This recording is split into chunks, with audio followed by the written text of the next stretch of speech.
গাজায় ইসরায়েলি আগ্রাসনের বিরুদ্ধে সারা দেশে আন্দোলন। হে আল্লাহ, তুমি আমার মুসলমান ভাইদেরকে রক্ষা করো আল্লাহ। সে এসে গেছে। ভাই তাড়াতাড়ি বাইরে আয়। সূর্য আর চন্দ্রগ্রহণ একসাথে, এটা কি করে সম্ভব? আজকে রোজার প্রথম দিন, তার মানে তার আশা আগমন হয়ে গেছে।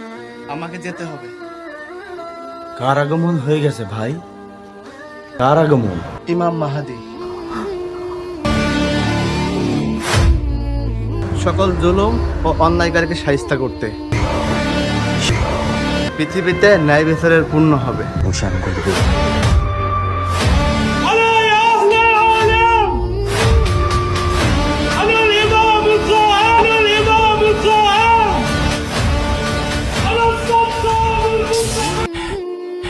এটা কি স্বপ্ন ছিল?